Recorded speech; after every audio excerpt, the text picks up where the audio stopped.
Hind everyone. मैं आप लोगों से उम्मीद कर सकता हूँ कि आप लोग सिंसियरली पढ़ रहे होंगे एग्जाम का, एमटीएस एग्जाम का। और बड़े दिनों बाद मैं आया हूँ और कोशिश ये करूंगा कि मैं आपको चीज़ें फटाफट से, जो मुझे मेरे अपने दिमागी स्तर से और मेरे तजुर्बे के मुताबिक जो मुझे चीज़ें लग रही हैं कि यहाँ से क्वेश्चंस आपको इन एरिया से क्वेश्चन देखने को मिलेंगे, मैं वो चीज़ आपको करा दूंगा। अब आप लोगों को भी पता है कि सीजीएल एग्जाम हो रहा है और चीज़ें कैसी आ रही हैं, एग्जाम में क्या हो रहा है, सब चीज़ें आपको यूट्यूब के थ्रू पता चल रही है। अब ये कितनी हकीकत है, कितना झूठ है, ये तो आंसर की जब आएगी तब पता चलेगा। और मैं आपसे इतना बोलना चाहता हूँ कि प्लीज़ ये दिन जो है आपके, ये बहुत ही कीमती दिन है, इनको प्लीज़ मतलब बर्बाद मत करना। बहुत हाई चांसेस है कि आपका अक्टूबर मिड के बाद आपका एग्जाम स्टार्ट हो जाएगा, अक्टूबर एंड के लगभग मान लो। अदरवाइज 10 नवंबर से पहले पहले तो हर हालत में बाय हुक और बाय क्रुक आपका एग्जाम होगा ही होगा, चाहे कुछ भी हो जाए। बिकॉज उसके बाद बस बीच में सीएचएसएल का एग्जाम कराना है, जो कि ये लोग 10 से 12 दिन में करा लेंगे। उसमें उतने लोग नहीं बैठते सीजीएल के मुताबिक, मतलब सीजीएल के कंपैरिजन में। और नवंबर तक ये एग्जाम ये लोग करा लेंगे। अब ये सही होगा गलत होगा एग्जाम, ये मैं आपकी बुद्धि, आपकी चेतना, आपके विवेक के ऊपर मैं छोड़ देता हूँ, आपको सोचना है।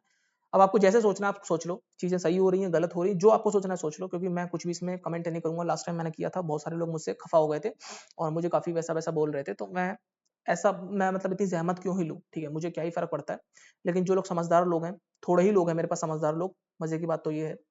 तो आप लोग मेरी बात को ध्यान से समझ रहे हैं। नवंबर 10th के अराउंड एग्जाम हो जाएगा। अब आने वाले दिनों में ये आरसीएल सीरीज की वीडियो है, मैं आपको बता देता हूँ, रिवीजन कम लर्निंग सीरीज की तीसरी वीडियो है। पहले मैं 2 वीडियोस बना चुका हूँ, अब मैं सीरीज को कंटिन्यू करूंगा और मैं चीजें आपको वो कराऊंगा जो एग्जाम में आने वाली हैं, बहुत ही इंपॉर्टेंट चीजें हैं, जो मेरे तजुर्बे के हिसाब से मुझे लग रहा है कि एग्जाम में चीजें इंपॉर्टेंट पूछी जाएंगी। मैंने आपसे लोगों से कहा भी था कि ये पीडीएफ मैंने आपको रिकमेंड भी करी थी शायद, कि ये साइंस एंड टेक की पीडीएफ है, पीटी 365 है, विजन आईएएस नाम की कोचिंग है दिल्ली में, जो इसको मतलब पब्लिश करती है। तो आप लोग इसको जरूर पढ़ लेना। इसमें से science space and space tech वाला जो मतलब चैप्टर था, इसमें 16 पेज है, इनको जरूर ध्यान से पढ़ लो। हालांकि है तो और भी, बिकॉज ये पूरा नहीं है, ये अक्टूबर 2024 तक का है। इसके बाद वाली जो चीजें हैं मैं आपको कंपाइलेशन बना के दे दूंगा। आज हम लोग ध्यान से थोड़ा सा ये 16 पेज पढ़ लेते हैं, इंपॉर्टेंट चीजें, ताकि आगे पढ़ें तो चीजें रिलेट कर पाए हम लोग। स्टार्ट करते हैं फटाफट से। और जो पहला क्या है, इसमें टॉपिक सब मिले जुले हैं, तो आप लोग बिल्कुल ध्यान से समझ लो। मेरी बात को केवल सुन भी लोगे ना, अगर आप लोग, जो भी आधा घंटा की वीडियो बनेगी, आधा घंटा 45 मिनट की, तो भी चीजें आपको काफी हद तक समझ आ जाएंगी, ठीक है। देखो, हेडक्वार्टर बेंगलोर में इसरो का, कोई बताने वाली बात नहीं, ये चीजें आपको नहीं दिख रही है, ठीक है।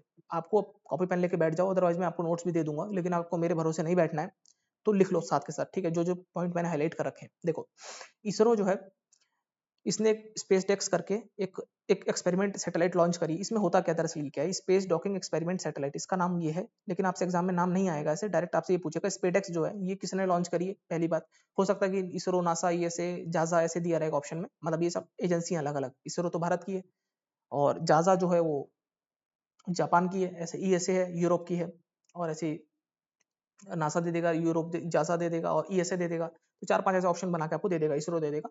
तो आपको इसमें पहली बात तो पूछेगा किसने करी, तो इसरो ने करी, पहला पॉइंट तो ये बन गया। दूसरी बात है कि ये है क्या, मतलब किस चीज में लॉन्च होगी ये सैटेलाइट, किसके थ्रू होगी, तो पीएसएलवी के थ्रू होगी। एक तो होता है जीएसएलवी, एक होता है पीएसएलवी, ठीक है। मैं आगे आपको अभी डिफरेंस इसका समझा दूंगा, और मैं आगे ये भी डिफरेंस समझा दूंगा कि जैसे एक जियो जियो स्टेशनरी ऑर्बिट होता है, ठीक है, स्टेशनरी, ठीक है, जो मतलब स्थिर रहता है। एक एक जियो सिंक्रस होता है, ठीक है। मैं इसकी शॉर्ट फॉर्म आप जैसे लिखना चाहो, जीएसवाई लिख देता हूँ मैं, ठीक है। तो ये पीएसएलवी के थ्रू करी गई है, ये इसको लॉन्च करा गया। ये करता क्या है, मैं अगर आपको बिल्कुल देसी भाषा में समझाऊं, बिल्कुल यार दोस्तों वाली भाषा में, तो देखो ऐसा है। स्पेस में मान लो ये कोई भी ऑर्बिट कर रही है, कोई भी सैटेलाइट है या फिर कोई भी स्पेस स्टेशन है, ये ऑर्बिट कर रहा है। ऑर्बिट मतलब कि ये पृथ्वी है, पृथ्वी के आसपास चक्कर काट रहा है। अब हम लोग पृथ्वी से, ये हमारी पृथ्वी, यहाँ से हम लोग कोई रॉकेट भेज रहे हैं, ठीक है। अब ये रॉकेट यहाँ से जाएगा और इसमें जाके चिपक जाएगा। इस चिपकने को, ये खुद से चिपक जाएगा बिल्कुल प्रिसाइजली, ठीक है। हो सकता है कि ये कोई स्पेस स्टेशन हो सकता है कोई दूसरा रॉकेट हो, ये रॉकेट में जाकर रॉकेट चिपक जाए, कोई भी चीज हो सकती है। तो ये बिल्कुल प्रिसाइजली करेगा। इस पूरे प्रोसेस को कहा गया है स्पेस डॉकिंग एक्सपेरिमेंट। ये जो जाएगा ना, इसको हम लोग कहते हैं चेजर। जहां पे जाके चिपकेगा इसको बोलेंगे टारगेट, ठीक है। आपने बिल्कुल देसी भाषा में मेरी बात को समझ लिया।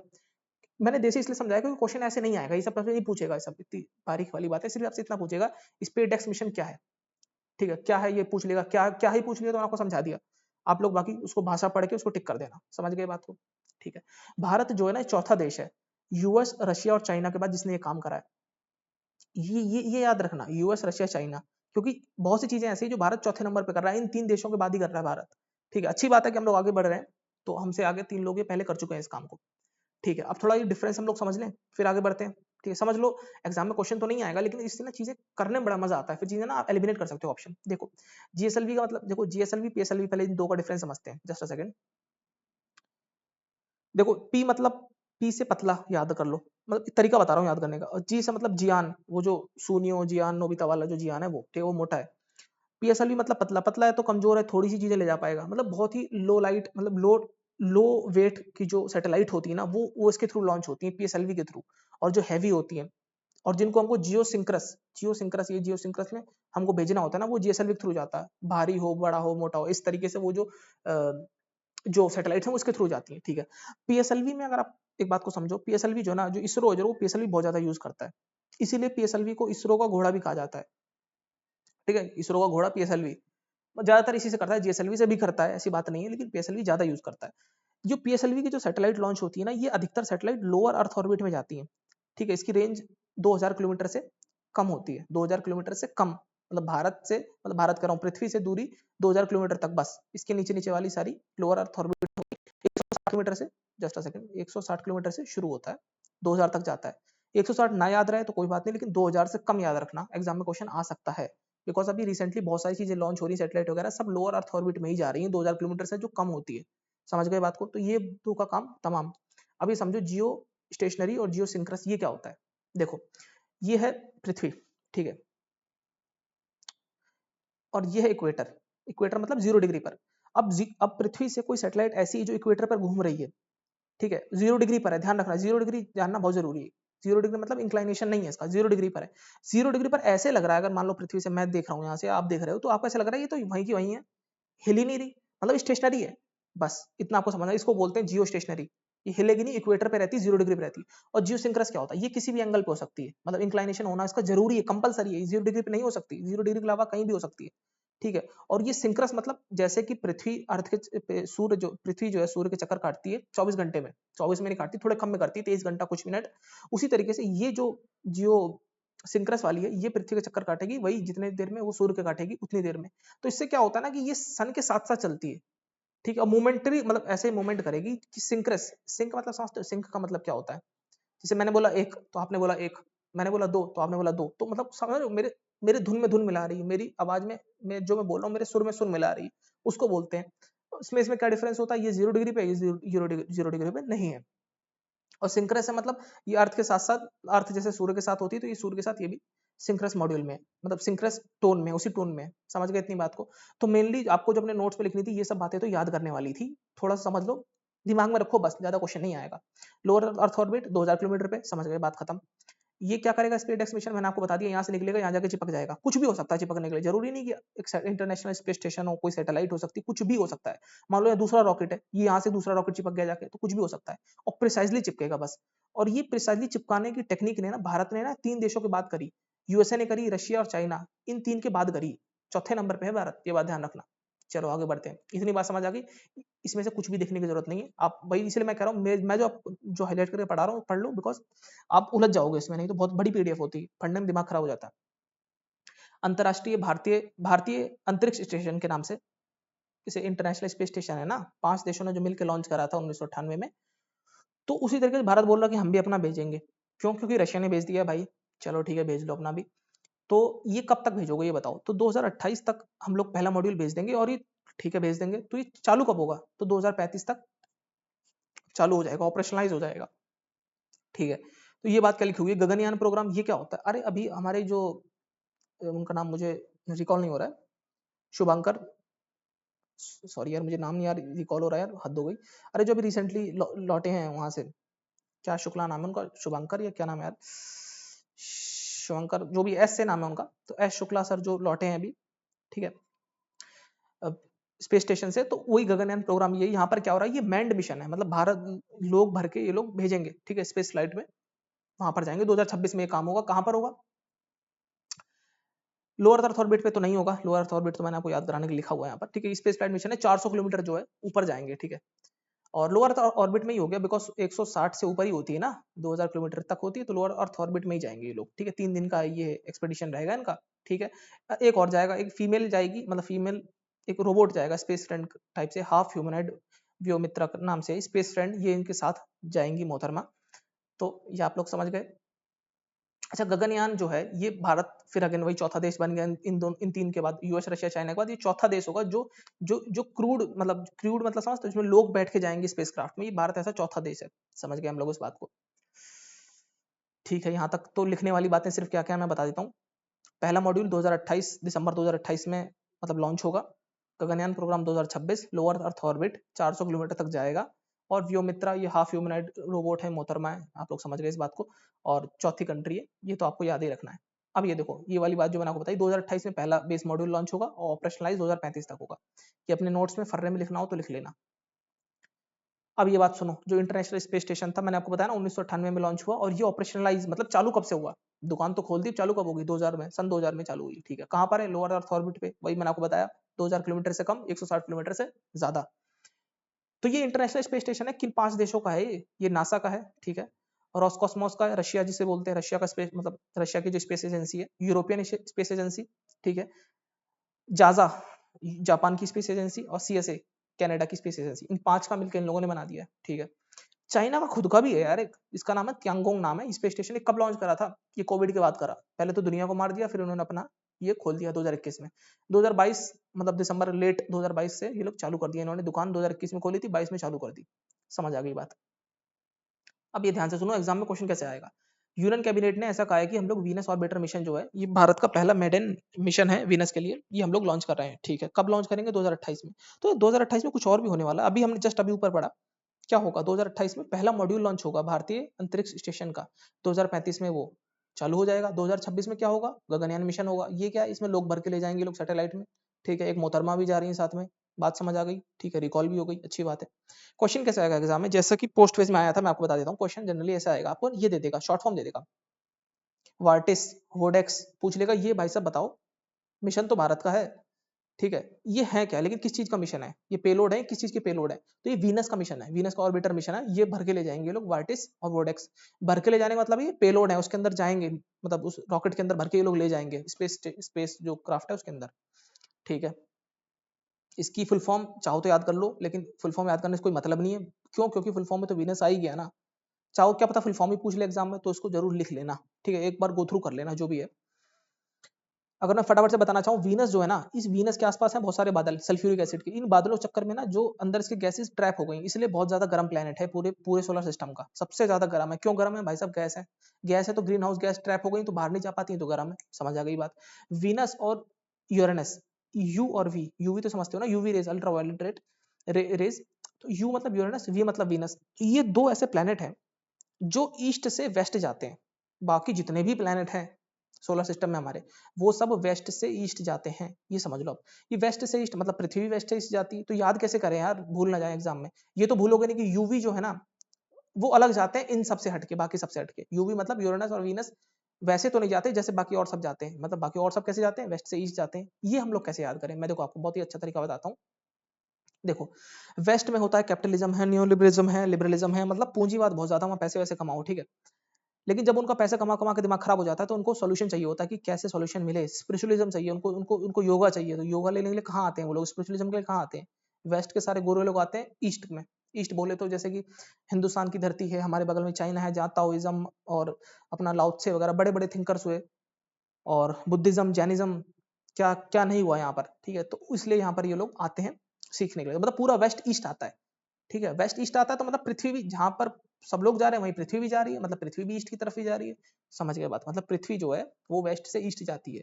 ठीक है, तो बचे हुए जो दो प्लेनेट थे यूवी, तो ये इसके अपोजिट जाते थे, मतलब ये ईस्ट से वेस्ट जाएंगे। सिंपल, मेरी बात समझ गए? ना समझो तो वीडियो रिवाइंड करके समझ लो, मैंने अच्छा लॉजिक समझाया, कभी भी गलत नहीं करोगे आप। एक छोटी बात इसमें ये भी देख लो कि मैंने हाईलाइट शायद करा नहीं, कि अभी फ्यूचर के 2 मिशन और हैं नासा के। एक तो है दाविंसी के नाम से, और एक है वेरिटस के नाम से। ये भी मिशन इसी में लिख लेना इसके साथ। इन दो मतलब इसकी, ये तो खैर इंडिया का है। ठीक है, इसके अलावा ये लिख लेना, तब नासा के हैं ये दो, ये भी वीनस से संबंधित है। तो वीनस के टोटल 4 हो गए, 2 मिशन ये हो गए। मिशन तो ऊपर ये एक ही है, लेकिन इसमें ये पेलोड्स हैं, तो हो सकता है कि पेलोड से वो लोग क्वेश्चन पूछ लें। ठीक है, बस इतना ही लिखना है।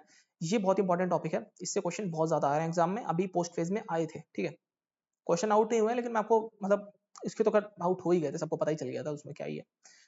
ठीक है। तो आदित्य L1 मिशन, ये L1 नाम क्यों रखा है, कब लॉन्च हुआ, 2023 में, कॉपी में लिखना हो तो लिख लो, 2023 में आदित्य L1 मिशन लॉन्च हुआ। आदित्य का मतलब क्या है, देखो आदित्य जो है ना सूर्य है, सूर्य की सतह को पढ़ने के लिए सोलर फ्लेयर निकलते हैं, इससे आग निकलती है, इससे लेप्टे निकलती है, इसको पढ़ने के लिए आदित्य L1 मिशन लॉन्च किया गया है। इसको L1 का मतलब क्या है, ये L1 मतलब लार्ज रेंज पॉइंट 1 पे रखा गया है। लार्ज रेंज पॉइंट, राइट, तो मैं लार्ज रेंज पॉइंट आपको बिल्कुल बिल्कुल ही आसान भाषा में समझा देता हूँ क्या होता है। जैसे मान लो कोई भी दो बॉडीज हैं, ठीक है, कोई भी दो बॉडीज हो सकती हैं, मतलब सन हो सकता है, अर्थ हो सकता है, मून हो सकता है, कोई भी बॉडी हो सकती है सोलर सिस्टम में, स्पेस में। तो उसमें क्या होता है, दो बॉडीज के बीच में जो ग्रेविटेशनल पुल है वो इतना लगे कि जो बीच में, उसके बीच में जो भी सैटेलाइट ऑब्जेक्ट या कुछ भी रखा जाए तो उसके सेंट्रीपिटल फोर्स के बराबर हो, ताकि वहां पर वो स्टेबल बना रहे। ठीक है, समझ रहे हो, ताकि उसका मिनिमम फ्यूल कंजम्पशन हो या फिर मिनिमम उसको एनर्जी अपनी लगानी पड़े खुद से, वो खुद से बैलेंस बना रहे, वहां पर इक्विलिब्रियम मेंटेन रहे एक तरीके से। उसी तरीके से सन है और अर्थ है, इसके बीच में एक पॉइंट है L1, जहां पर आदित्य को रखा गया है, क्योंकि यहाँ पर जो ग्रेविटेशन पुल है, जो सूरज जिस हिसाब से अपनी तरफ खींच रहा है और पृथ्वी खींच रही है, वो उसको बैलेंस आउट कर रहा है, इसलिए यहाँ पर ये बैलेंस्ड है। ऐसे और भी पॉइंट्स हैं, L3 है, L5 है, L4 है, L2 है, अलग अलग पॉइंट्स ऐसे आइडेंटिफाई करे गए हैं ऑर्बिट में। ऑर्बिट आप समझ रहे हो ना, इलेप्टिकल ऑर्बिट है, एलिप्स के फॉर्म में होते हैं। बस तो इसीलिए L1 पॉइंट पे रखा गया, इसलिए इसको आदित्य L1 इसका नाम दिया गया है इसको। जस्ट अ सेकंड, कहाँ चला गया सब। ऑलराइट, सो आदित्य L1 आप लोग आई होप कि समझ गए होगे लार्ज रेंज पॉइंट क्या होते हैं। बेसिकली ऐसे पॉइंट्स होते हैं जहां पर स्पेसक्राफ्ट जो है वो स्टेबल रहता है। ठीक है, क्योंकि दो उसको, ये इतना लैग क्यों कर रहा है इसको, जस्ट अ सेकंड यार, लैग क्यों कर रहा है, सॉरी, आई डोंट नो कि क्यों इतना लैग कर रहा है यार, माइक्रोसॉफ्ट एज में क्या प्रॉब्लम। आई होप कि मुझे, आई थिंक मुझे इसको लोड करना पड़ेगा, जस्ट अ सेकंड।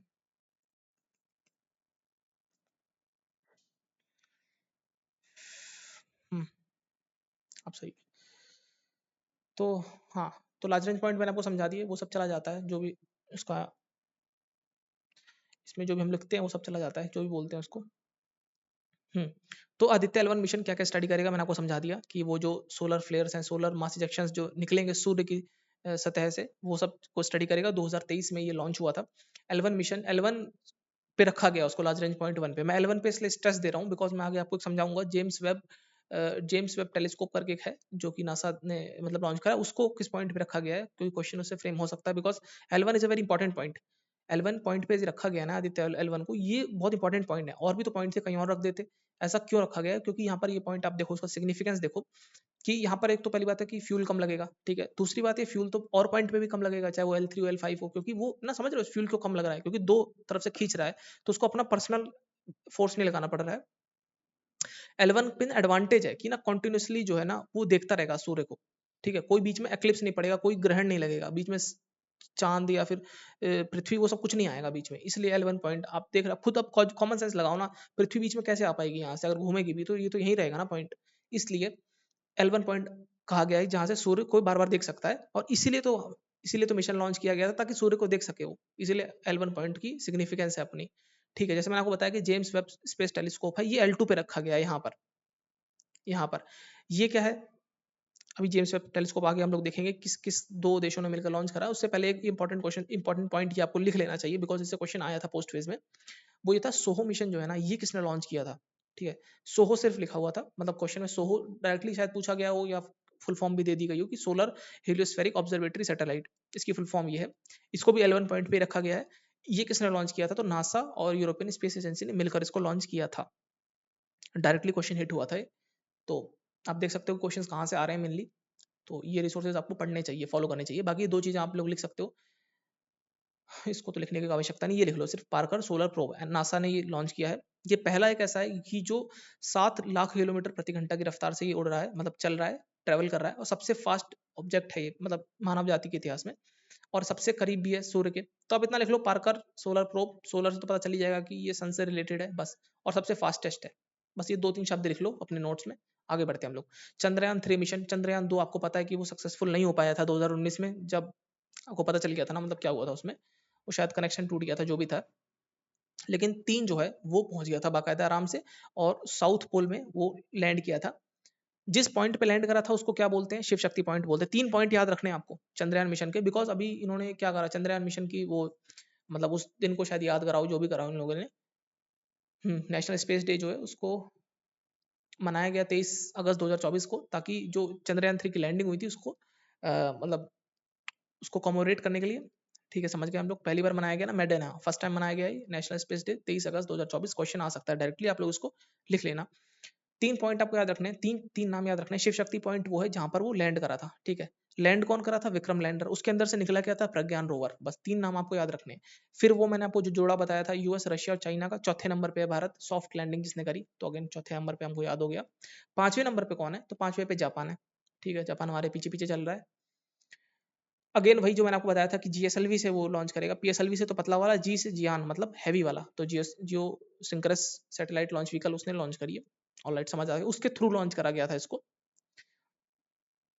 अब एक ये मिशन पे मुझे ऐसा लगता है, पता नहीं क्यों ऐसा लगता है कि शायद इससे क्वेश्चन आ सकता है, इसलिए मैंने इसको हाईलाइट कर दिया। चेंज, ठीक है, चेंज पे जी के बाद पोस्ट ऑफिस लगा रखा है इन्होंने, ठीक है। चेंज 6 के नाम से है, ये चाइना का मिशन है।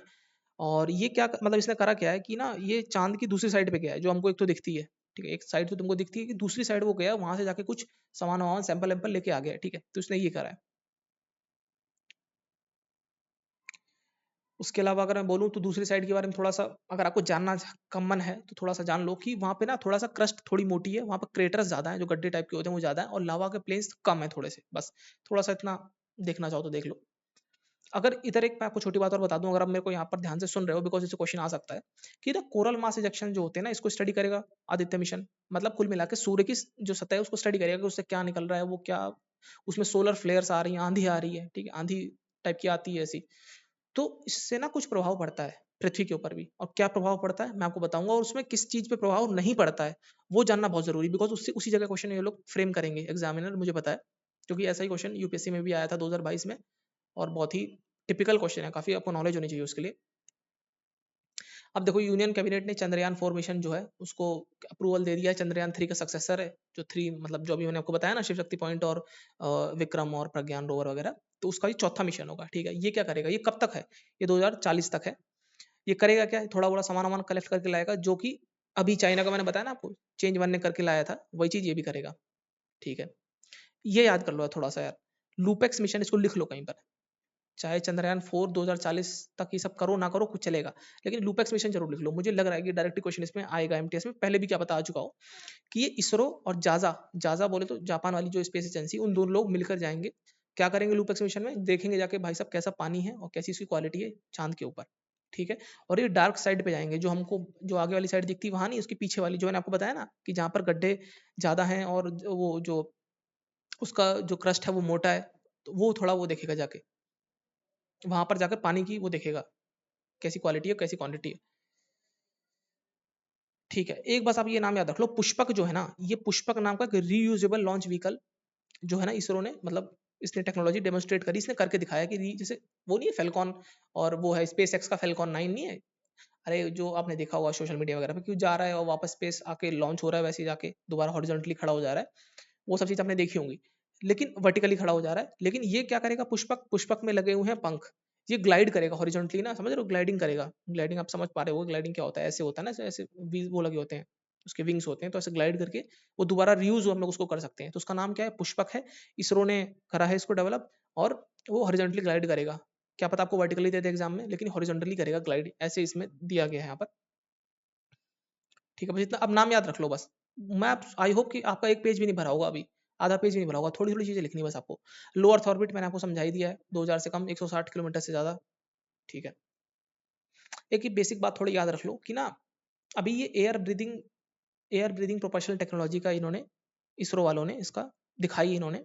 इस टेक्नोलॉजी में क्या होता है कि जो एटमॉस्फेयर में ऑक्सीजन होता है ना, इसी की मदद से वो कंबशन करेगा। इससे पता क्या होता है, जैसे मान लो रॉकेट है, उसको ना अपनी ऑक्सीजन लेके जानी पड़ती थी साथ में, तो काफी पेलोड ज्यादा हो जाता था, तो उससे क्या ना कि ज्यादा फ्यूल लगता था, टाइम भी लगता था, हैवी भी हो जाता था, साइज भी बड़ा हो जाता था। अब ये क्या करेगा, जो एटमॉस्फेयर में ऑक्सीजन है उसकी मदद से ये कंबशन करेगा। आपको पता है होगा ये बात कि मतलब बिना ऑक्सीजन के आग नहीं जल सकती, तो कंबशन के लिए ऑक्सीजन की आवश्यकता पड़ती है।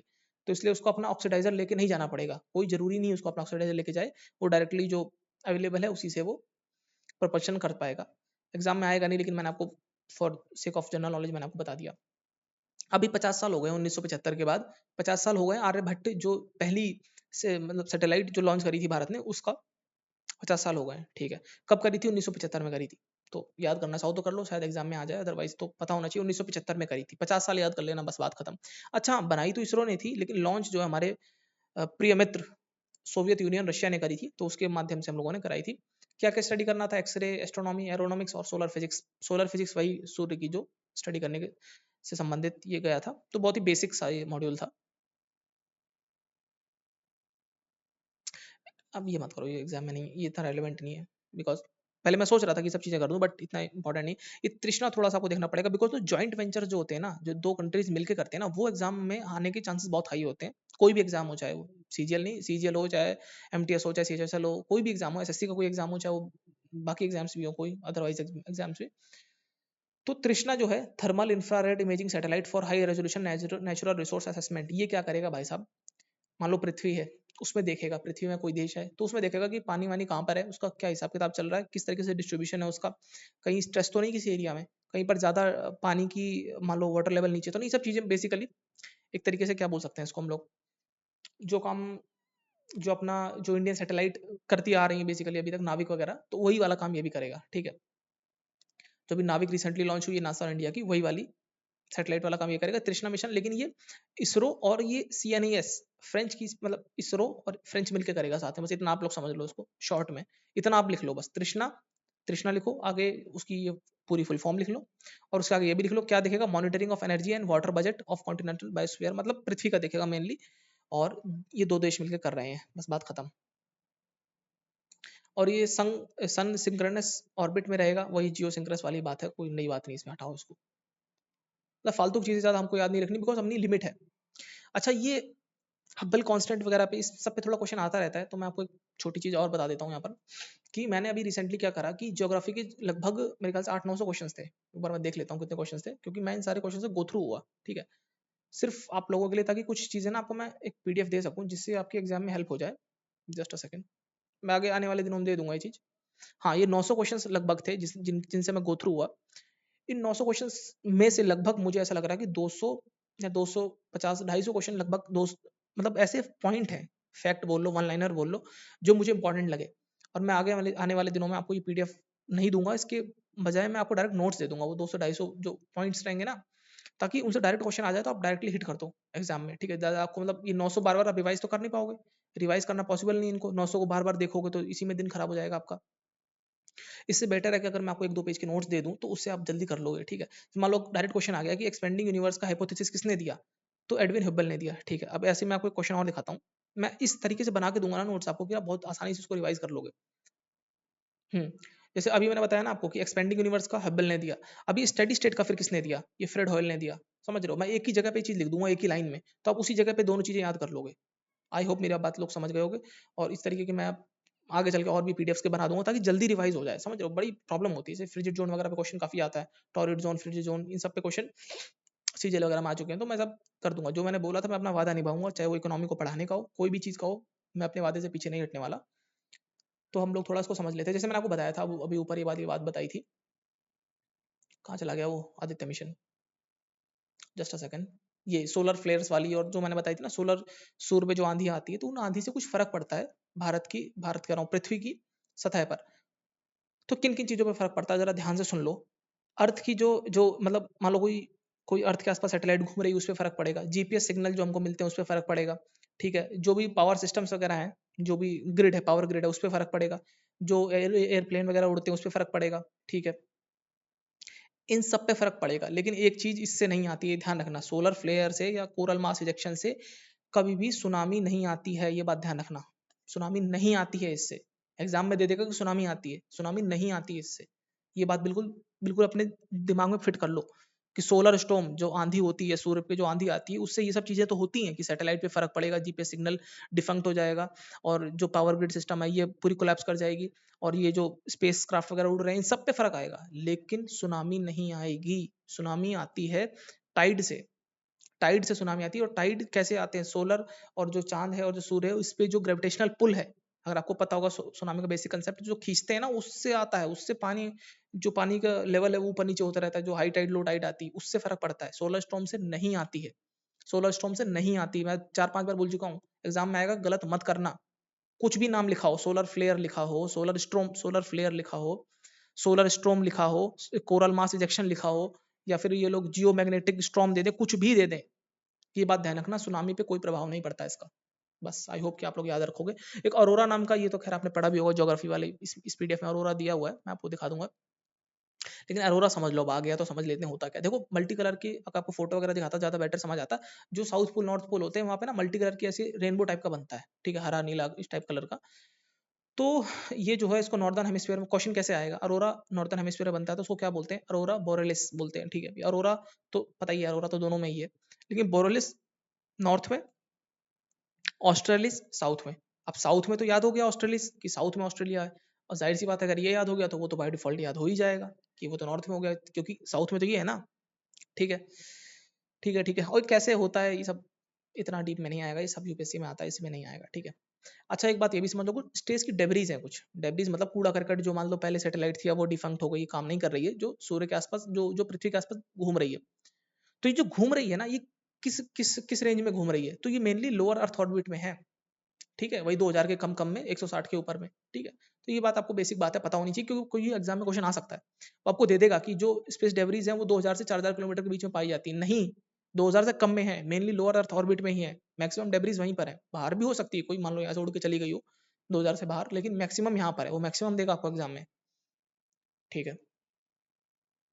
जो इंपॉर्टेंट चीजें बस वही मैं आपको बता रहा हूँ। जूनो मिशन ना लिखा हो तो लिख लो, नासा का मिशन है, जुपिटर को पड़ेगा, ये सीधी बात, 3 वर्ड लिख लें बस, जूनो नासा जुपिटर। जूनो से जुपिटर तो याद हो जाएगा, बस नासा याद रखना, क्योंकि यहाँ पर ही दे देगा, यहाँ लिख देगा European space agency plus India, ISRO मतलब, या फिर ज्यादा कुछ, बस नासा याद रखना आपको, ठीक है, भटकना नहीं है।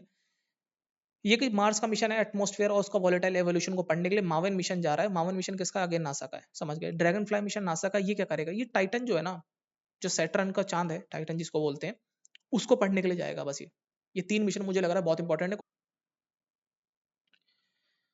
राइट, तो काफी एक्चुअली पूरे साल का है ना यार, इसलिए काफी लेंदी हो रहा है, एनीवेज, बट हम लोग इसको जल्दी कवर कर लेते हैं, काफी अब ज्यादा बचा नहीं है। टेलीस्कोप थोड़े न्यूज में, इसको थोड़ा हम लोगों को करना पड़ेगा सही से, बिकॉज ये अभी डिपार्टमेंट ऑफ एटॉमिक अफेयर्स इन्होंने लॉन्च करा है। हनाले हनीले जो भी बोलना चाहो आप, लद्दाख में। इसका नाम, इसका शॉर्ट फॉर्म मेस है, मैंने माइस के नाम से याद कर रखा है कि माइस जो चूहा है वो लद्दाख हनाले में मिलता है।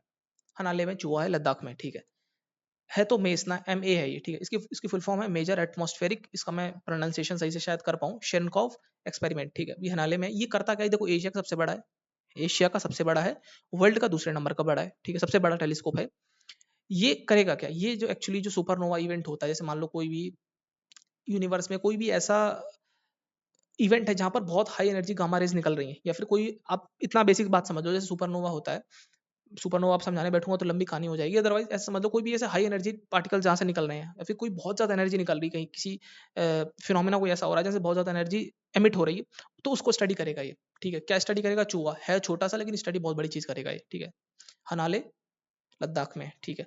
मैं आपसे बार बार इसलिए बोल रहा हूँ हनाले लद्दाख, बिकॉज ना हनेले हनाले जो भी है, कि ना आपको शिमला दे देगा, आपको नैनीताल दे देगा, कंफ्यूज करने के लिए। लद्दाख में एक वो भी है, टेलीस्कोप भी है लिक्विड वाला, तो इसलिए कंफ्यूज करने के लिए आप थोड़ा उसको ध्यान से लिख लेना अपने नोट्स में। बस आपको 3 बातें लिखनी है, कहाँ पर है, ठीक है, और एशिया का बड़ा है, लिखना हो तो लिख लो, अदरवाइज तो ठीक छोड़ो। फुल फॉर्म लिख लेना इसकी, और करेगा क्या, बस ये लिख लेना कि ना ये हाई एनर्जी गामा रेज को ऑब्जर्व करेगा, बस ये भाभा ने बनाया, अच्छी बात है, भाभा वाली बात भी लिख लेना, अदरवाइज आप इसरो पे टिक ना मार दो कहीं गलती से, ठीक है। अटकामा डेजर्ट ऑफ चिले, ये तो जनरल नॉलेज की बात है, इसलिए मैंने लिख दिया यहाँ पर, इसको हाईलाइट कर दिया। अब एक टेलीस्कोप तो हमने पढ़ लिया, ये वाला माइस मेस जो भी है, जैसे भी याद करना चाहो उसको। दूसरा टेलीस्कोप एक ये है, जेम्स वेब स्पेस टेलीस्कोप, मैंने अभी ऊपर आपको बताया था, ठीक है, कि ना लाजरेंज पॉइंट 2 पे है शायद ना, एक बार देख लेते हैं फटाफट से कि हमारी मेमोरी कितनी स्ट्रांग है। लाजरेंज पॉइंट 2 पर होना चाहिए वैसे तो, मैंने आपको बोला भी था कि लाजरेंज वन 1 पर जो है, कहाँ चला गया यार, ठीक है, लाजरेंज पॉइंट 2 पर ये रखा हुआ है, और 1 पर सोहो मिशन है और भारत का आदित्य है, ठीक है। L1 पे 2 हैं, आदित्य सोहो, और L2 पर जेम्स वेब टेलीस्कोप है, ठीक है। अब थोड़ा सा जेम्स वेब टेलीस्कोप के बारे में जान लेते हैं, बिकॉज अभी आप शायद पहली बार इसके बारे में सुन रहे हो, लेकिन है ये बहुत पुरानी घटना, ठीक है। अभी इससे क्वेश्चन ज्यादा आने लगे ना, इसलिए थोड़ा सा इस पे तवज्जो हमको देनी पड़ेगी। कहाँ चला गया यार, ठीक है। तो देखो ये 3 जो हैं, 3 लोगों ने मिलकर इसको करा है, एक तो नासा है, और यूरोपियन स्पेस एजेंसी है, और कैनेडियन स्पेस एजेंसी है। भारत में इन्होंने एंट्री नहीं दी हम लोगों को। ये करता क्या है, कुछ नहीं करता, बस एक टेलीस्कोप है और देखता रहता है बस बाहर दुनिया देश में क्या चल रहा है। इंफ्रारेड टेलीस्कोप है, दुनिया देश में नहीं, मतलब प्लैनेट्स के बीच में क्या चल रहा है, ठीक है। ये ब्राउन डॉफ ये सब नहीं आएगा, छोड़ो इसको, इतना रेलिवेंट नहीं है। एक ये देखो चंद्रशेखर लिमिट क्या होती है, ये तो वैसे आपने देखा भी होगा ज्योग्राफी में। 1.44, ये मतलब ये किसी भी मतलब जो वाइफ जो क्या बोलते हैं सो डॉफ स्टार जो है ना, उसकी मैक्सिमम लिमिट इतनी है बस। चंद्रशेखर लिमिट आपसे पूछेगा 1.44, बस इतना याद कर लो बस। अगर मान लो कोई स्टार जो है ना, इसका मास अगर इससे ज्यादा हो गया 1.44 से, जो थ्योरेटिकल मास है, तो वो या तो खत्म हो जाएगा, या तो फिर वो मतलब ब्लैक होल में चला जाएगा। मतलब इससे इससे ज्यादा नहीं हो सकता वो, ये लिमिट है उसकी, ठीक है, उसकी इसकी थ्योरेटिकल मास की, ठीक है।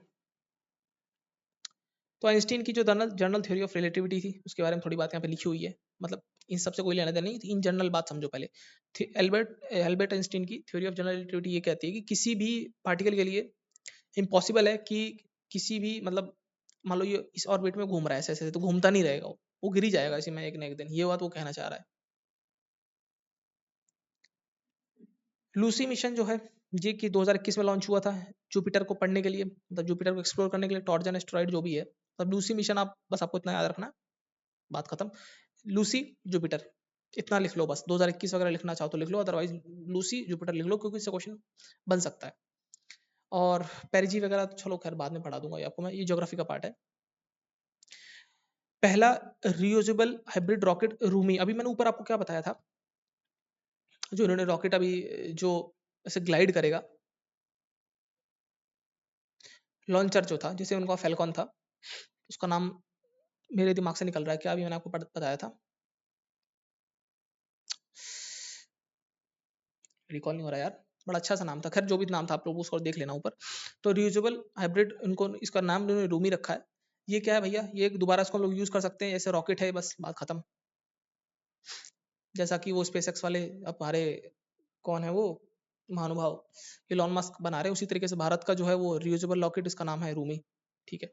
और जो रियूजेबल लॉन्च व्हीकल है, अभी मैंने आपको ऊपर बताया, मेरे दिमाग से नाम पता नहीं क्यों हीट ऑफ द मोमेंट में नहीं आ रहा है, अदरवाइज वो उसका देख लेना, जो ग्लाइड करेगा, जो हॉरिजॉन्टली ग्लाइड करेगा। और जो फेल्कॉन है वो वर्टिकली जैसे आएगा, ठीक है। उसका मुझे नाम मैं आपको दिखाई देता हूँ यार, वरना मेरे से रहा नहीं जाएगा। Just a second. तृष्णा, नहीं तृष्णा नहीं था यार, कुछ और था, कहाँ चला गया, हाँ पुष्पक, यस। तो पुष्पक को हम लोग कैसे याद कर सकते हैं यार, चलो उसको कुछ याद करने का सोचते हैं। पुष्पक, पुष्पक, पुष्पक का क्या फेयर है क्या, पुष्पक का मेला लगता है ना शायद। तो ऊंट, ऊंट से हम लोग उसको याद कर सकते हैं क्या कुछ, देख लेना ऊंट से कुछ आप रिलेट करके याद करना चाहो तो। मैं तो ऐसे याद करता हूँ, जो रोजमर्रा की चीजें होती है ना, इनसे थोड़ा रिलेट करके अगर जीएस को पढ़ा जाए तो बहुत आसान होता है पढ़ना। जैसे मैंने आपको बताया ना कि पृथ्वी, मतलब यूवी जो है, यूरेनस और वीनस जो कि ईस्ट से वेस्ट जाते हैं, उसके अलावा सब वेस्ट से ईस्ट जाते हैं। अब ये इतनी सारी चीजें कैसे याद रहेंगी आपको, तो इतनी सारी चीजें याद करने के लिए आपको रिलेट करना ही पड़ेगा डेली लाइफ से चीजों को। ये एक तरीका है वैसे जीएस पढ़ने का। मैंने चीजें जो हाईलाइट कर रखी है ना, बस उसको थोड़ा सा देख लो। अब यहाँ पर चीजें खत्म ही हो गई सब। ये रिकॉनेसेंस जो होता है, इसको मतलब जासूसी करना कहते हैं। ये इंग्लिश के लिए मैं आपको बता दिया है। इंग्लिश में इसका मीनिंग भी याद कर लेना, इसकी स्पेलिंग भी याद कर लेना, स्पेलिंग आती है डायरेक्ट, गलत मत करना। बाकी जो मैंने आपको जो सुपर पीडीएफ दी है ना, सुपर फाइनल वोकेबलरी, उसमें लिखी हुई है वैसे, डोंट वरी फॉर दैट। एक बस आप ये छोटी सी बात ये समझ लो कि कार्बन लाइन किसे बोलते हैं, जो मतलब जो सी लेवल है, ठीक है, अर्थ का, इसके बाद 100 किलोमीटर, इसके बाद स्पेस शुरू हो जाता है, तो इसको कार्बन लाइन कहा जाता है। इस लाइन को कार्बन लाइन कहते हैं, बस। तो काम खत्म, पैसा हजम, और इसके बाद कुछ भी नहीं करना है। मतलब ये इतना लगभग अपना कितने दिन का हो गया है, मैं देख लेता हूँ एक बार। तो अप्रैल से अक्टूबर तक हो चुका है, अप्रैल मई जून जुलाई अगस्त सितंबर अक्टूबर, लगभग 7 महीने का चीज़ें मैंने आपको करा दी है। बाकी की जो लगभग रहेंगी 7-8 महीने की, वो भी मैं आपको करा दूंगा। तो लगभग आपका 2 साल की, मान के चलो 1.5 से 2 साल का कंटेंट प्रिपेयर हो जाएगा, इसके बाहर कुछ भी नहीं आएगा। तो आई होप कि आपने लेक्चर ध्यान से देखा होगा। मैं जब आपको नोट्स दूंगा ना, तो आपको दोबारा इस लेक्चर को देखने की जरूरत नहीं पड़ेगी। और जब मैं आपको नोट्स दूंगा ना, तो उस वीडियो में मैं ये बात कहूंगा कि आप इस लेक्चर को ध्यान से देख लो। ठीक है, तो आपने पहले देख लिया तो अच्छी बात है, बाकी इसको दोबारा मत देखना इस लेक्चर को। थोड़ी थोड़ी दिमाग में आपकी बातें घुस गई होंगी, और जो रह गई हैं वो जब मैं नोट्स दूंगा तब आपके दिमाग में बातें आ जाएंगी। बिकॉज अब आप सोचोगे यार ये सब चीज़ें मैं क्या पढ़ा रहा हूँ, क्यों ही पढ़ा रहा हूँ, बिकॉज अब मैं खुल के बोल भी नहीं सकता, क्योंकि ये है इंपॉर्टेंट। ठीक है, बस आप शॉर्ट में इतना समझ लो। और और भी जैसे मान लो करंट अफेयर्स हैं, जैसे मान लो ये तो बहुत सारी आती है इनकी ना, विजन की आती है, साइंस की आती है, हिस्ट्री की नहीं आती, इकोनॉमी की आती है, एनवायरनमेंट की आती है, पॉलिटी की आती है, ज्योग्राफी तो इसी में, ज्योग्राफी तो एनवायरनमेंट में ही वो लोग दे देते हैं। तो ये जो चीज़ें हैं, इसके अलावा तो मेरे ख्याल से आर्ट एंड कल्चर वगैरह आता है, वो सब पढ़ने की जरूरत नहीं है, ठीक है। तो इनमें जो इंपॉर्टेंट चीज़ें होंगी, जैसे कि ना एनवायरनमेंट में काफ़ी इंपॉर्टेंट चीज़ें आती हैं, वो भी मैं आपको मेंशन करके करा दूंगा। पॉलिटी में तो कोई ऐसा क्वेश्चन मुझे नहीं लग रहा कि एमटीएस में ऐसे फ्रेम करेंगे लोग करंट से। इकोनॉमी में भी करंट से नहीं फ्रेम करेंगे, टिपिकल कंसेप्ट पूछते हैं बस, ठीक है। साइंस में कर सकते थे तो इसी जगह से कर सकते थे वो लोग, तो मैंने आपको पढ़ा दिया। इकोनॉमी में अगर करेंगे तो थोड़ा मतलब मेजर जो अपडेट्स होंगे, मान लो कोई रूल्स एंड रेगुलेशंस होते हैं कुछ, तो उनको मैं आगे आपको करा दूंगा। तो डोंट वरी, एक एक वीडियो में सारा ये काम तमाम हो जाएगा इनका। बाकी ये जो मैंने आपको बताया कि ये ज्योग्राफी की मैं ऐसे ऐसे आपको चीज़ें दूंगा, तो आने वाले दिनों में अभी मैंने सोचा नहीं, मैं जब कर लूंगा तभी मैं आपको बताऊंगा, क्योंकि करने से पहले बताने से कोई मतलब नहीं है। बाकी ठीक है, आई होप कि आपने पूरा लेक्चर पूरा देखा हो, काफ़ी लेंदी हो गया, बट एनीवेज, तो मिलते हैं हम लोग को अगली वीडियो में। कोई और आपको इसमें डाउट हो, कुछ और ऐड ऑन करना हो, आप लोग बता सकते हो, अपने सुझाव आप लोग कमेंट बॉक्स में दे सकते हो। बाकी मिलते हैं अगली वीडियो में, तब तक के लिए गुड बाय, जय हिंद।